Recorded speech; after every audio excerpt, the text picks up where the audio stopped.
একের মধ্যে ২ একটির সাথে যদি আরও একটি রেসিপি ফ্রি পাওয়া যায় তাহলে কেমন হয় বিষয়টা বলেন তো। আসসালামু আলাইকুম সবাইকে, কেমন আছেন সবাই? আজকে কিন্তু এরকমই মজার রেসিপি শেয়ার করতে চলে এসেছি, যেখানে একই সাথে আপনি কিন্তু ২টি রেসিপি তৈরি করে ফেলতে পারবেন। জলপাইয়ের আচার বা ভর্তা খেতে পছন্দ করে না এমন মানুষ কিন্তু খুবই কম পাওয়া যায়। আর জলপাইয়ের মৌসুমে কিন্তু সবার বাসায় কম বেশি জলপাইয়ের যে কোনো রকমের এক প্রকার আচার হলেও তৈরি করে থাকেন। তো আজকে তৈরি করব জলপাইয়ের আচার প্লাস জলপাইয়ের ভর্তা। আপনি কিন্তু একই রেসিপি দুইভাবে ট্রাই করতে পারেন বা দুইভাবেই দুই রকম স্বাদ নিতে পারেন। তো এরকমই মজার একটি জলপাইয়ের আচার এবং ভর্তার রেসিপি আজকে আপনাদের সাথে শেয়ার করব, যেটা কিন্তু চাইলে এমনিতেও খেতে পারবেন। আর সবথেকে বেশি ভালো লাগে খিচুড়ির সাথে খেতে। খিচুড়ির সাথে কিন্তু যে কোনো আচারের পাশাপাশি জলপাইয়ের আচারটা একদম বেস্ট লাগে। তো আর কথা না বাড়িয়ে চলুন দেখে নিই। জলপাইয়ের আচার তৈরি করতে গিয়ে সবথেকে আগে আমাদের যেটা প্রয়োজন হবে সেটা হচ্ছে জলপাই। এখানে আমি 1 কেজি পরিমাণে জলপাই খুব ভালোভাবে ধুয়ে পরিষ্কার করে পানি ঝরিয়ে নিয়েছি। আর এখন জলপাইগুলোকে কেটে নিতে হবে। তার জন্য এই যে এখন আমি একটি জলপাই নিয়ে নিয়েছি আর একটি নাইফ দিয়ে জলপাইগুলোকে আমি কেটে নিব, অর্থাৎ টুকরা করে নিব। জলপাইয়ের আটি থেকে মাংসগুলোকে আলাদা করে নিব। এতে করে কিন্তু জলপাইগুলো আমরা যখন সিদ্ধ করে নিব তখন খুব দ্রুত সিদ্ধ হয়ে যাবে, সময়টাও কম লাগবে, প্লাস তাড়াতাড়ি সিদ্ধ হয়ে যাবে। তো এই যে দেখুন আমি কিন্তু চারিদিক থেকে যতটা সম্ভব আটিগুলো থেকে মাংসগুলোকে আলাদা করে নিচ্ছি। এভাবে একটু সাবধানের সাথে আলাদা করে নিতে হবে বা কেটে নিতে হবে। জলপাইগুলো কিন্তু শক্ত থাকে, তাই একটু সাবধানে কেটে নিতে হবে। তো এই যে একইভাবে আমি কিন্তু সবগুলো জলপাই কেটে নিব। এই যে দেখুন আমি কিন্তু সম্পূর্ণ জলপাইটাই কেটে নিয়েছি। এখন চলে যাব জলপাইগুলো সিদ্ধ হওয়ার জন্য। তো এই যে এখন জলপাইগুলোকে সিদ্ধ করে নিতে হবে। তার জন্য চুলায় একটি হাঁড়ি বসিয়ে দিয়েছি। এখন এর মধ্যে সম্পূর্ণ জলপাইগুলো দিয়ে দিচ্ছি। এখানে কিন্তু জলপাইয়ের পরিমাণটা 1 কেজি নিয়েছি। এখন 1 কেজি জলপাইয়ের মধ্যে পানি দিয়ে দিচ্ছি। জলপাইগুলো সিদ্ধ হওয়ার জন্য যতটা প্রয়োজন ততটা পরিমাণে দিয়ে নিতে পারেন। আমি এখানে 5 কাপ পরিমাণে পানি দিয়ে নিয়েছি। আর এই পানিটা কিন্তু আমি জলপাইয়ের জেলি তৈরি করেছি পরবর্তীতে। সেই রেসিপি কিন্তু আমার চ্যানেলে বা পেজে দেওয়া আছে, চাইলে দেখে নিতে পারেন। পানিটাও কিন্তু অপচয় করার মতো নয়। তো এই যে যাই হোক, কথা বলতে বলতে আমি কিন্তু ঢাকনা দিয়ে ঢেকে জলপাইগুলো অলরেডি সিদ্ধ হতে বসিয়ে দিয়েছি। এখন চুলাটা কিন্তু হাই হিটে জাল করে নিচ্ছি। জলপাইয়ের মধ্যে আমি কিন্তু কোনো কিছুই অ্যাড করিনি, শুধুমাত্র পানিতে জলপাইগুলোকে সিদ্ধ করে নিচ্ছি। এই যে দেখুন জলপাইগুলো কিন্তু অলরেডি সিদ্ধ হতে শুরু করে দিয়েছে। আর পানিটা গরম হওয়ার সাথে সাথে কিন্তু জলপাই থেকে কষ বা যেটাই বলেন সেটা বের হতে শুরু করেছে, প্লাস জলপাইয়ের কালারটাও কিন্তু চেঞ্জ হতে শুরু করেছে। তো এইভাবেই সিদ্ধ করে নিব। আমি ঢাকনা দিয়ে ঢেকে মিডিয়াম হিটে 15 থেকে 20 মিনিট মতো সিদ্ধ করে নিয়েছি। এখন ঢাকনা খুলে একটু চেক করে দেখব যে জলপাইগুলো পারফেক্টলি সিদ্ধ হয়েছে কিনা। তার জন্য যে আমি একটু ভেঙে দেখছি জলপাইটা অনেকটাই ভালোভাবে সিদ্ধ হয়েছে। আবার আমি একটু হাত দিয়েও চেক করে দেখছি, খুব সহজেই কিন্তু ভেঙে যাচ্ছে।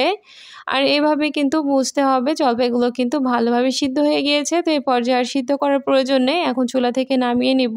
আর নামিয়ে নিয়ে জলপাইটাকে পানি ঝরিয়ে নিব। তার জন্য আমি একটি স্ট্রেনারে প্রথমে পানিটাকে ঢেলে নিচ্ছি, যেহেতু এই পানিটা দিয়ে আমি জলপাইয়ের জেলি তৈরি করব। আর এই জলপাইগুলোকে আমি আলাদা একটি স্ট্রেনারে পানি ঝরিয়ে নিয়েছি। আর তারপরে যে এখন চুলায় ওই পাতিলটি বসিয়ে দিয়েছি। এখন এর মধ্যে 1/2 কাপ পরিমাণে সরিষার তেল দিয়েছি।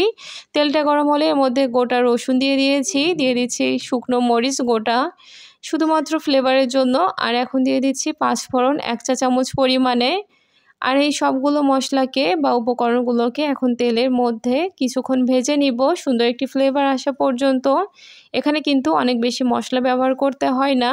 হালকা কিছুক্ষণ ভেজে নেওয়ার পরে যখন সুন্দর একটি স্মেল আসবে সেই পর্যায়ের মধ্যে অ্যাড করে দিব সেই সিদ্ধ করে রাখা জলপাই, অর্থাৎ পানি ঝরিয়ে রাখা সিদ্ধ জলপাইগুলো সম্পূর্ণটাই আমি ঢেলে দিয়ে দিচ্ছি।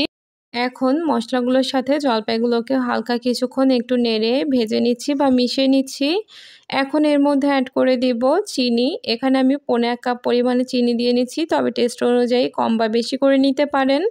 আর দিয়ে দিব 1 চা চামচ পরিমাণে লবণ, তবে লবণটাও কিন্তু টেস্ট অনুযায়ী কম বেশি করে নিতে পারেন। তো এই যে লবণ আর চিনি দেওয়ার পরে এগুলোকে আমি আবারও একটু ভালো করে নেড়ে মিশিয়ে দিচ্ছি। আর মেশাতে মেশাতে দেখবেন চিনিটা গলে কিন্তু অনেকটা পানি বেরিয়েছে। এই যে দেখুন চিনিটা কিন্তু গলতে শুরু করেছে, তাতে কিন্তু পানি বেরোতে শুরু করেছে। আর পুরোপুরি গলার পরে আরও কিছুটা পানি বের হবে। এই পর্যায়ে কালারটা সুন্দর আসার জন্য সামান্য পরিমাণে 1/2 চা চামচ মতো হলুদের গুঁড়া দিয়ে দিয়েছি। এটা আসলে অপশনাল, শুধুমাত্র সুন্দর একটি কালার আসার আসার জন্য হলুদের গুঁড়াটা দেওয়া, তবে চাইলে কিন্তু নাও দিতে পারেন।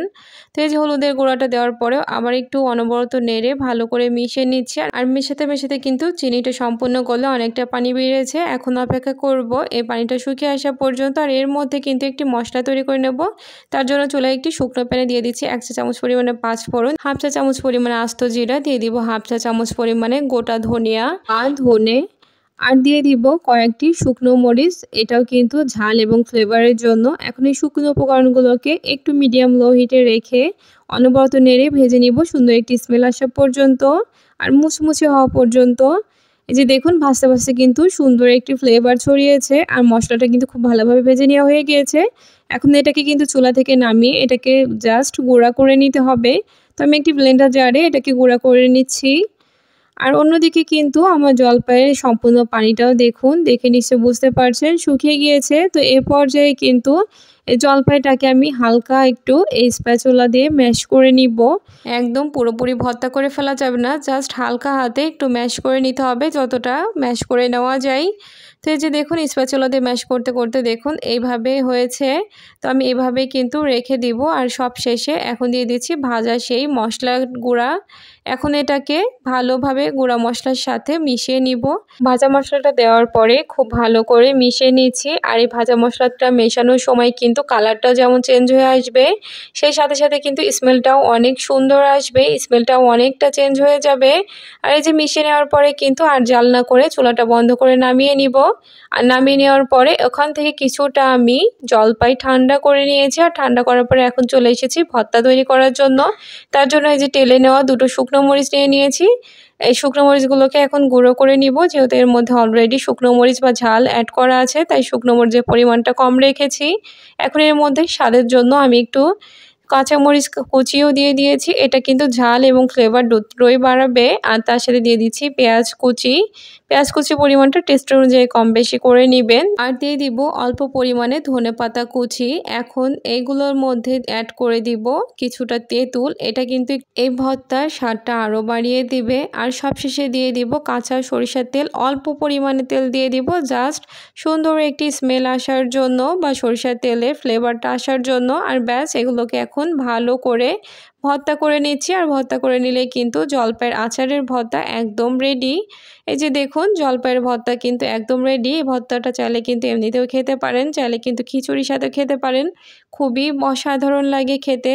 তো তাহলে দেখলেন তো কত সহজেই কিন্তু একের মধ্যে 2 ধরনের রেসিপি তৈরি করে নেওয়া যায়। ওই আচারটাকেও কিন্তু চাইলে নর্মাল ফ্রিজে সংরক্ষণ করে রেখে দিতে পারেন। আর মন চাইলে কিন্তু এভাবে বের করে এই ভর্তা তৈরি করে খেয়ে নিতে পারেন, বা ওই আচারটা এমনিতেও খেয়ে দেখতে পারেন, অনেক বেশি ভালো লাগে। তাহলে দেখলেন তো কত সহজে একই সাথে 2টো মুখরোচক আচার এবং ভর্তা তৈরি করে নেওয়া যায়। আর দুটোই কিন্তু খেতে অসম্ভব মজাদার হয়ে থাকে। তো এই ছিল আজকের রেসিপি। সবাই ভালো থাকবেন, সবাইকে আল্লাহ হাফেজ।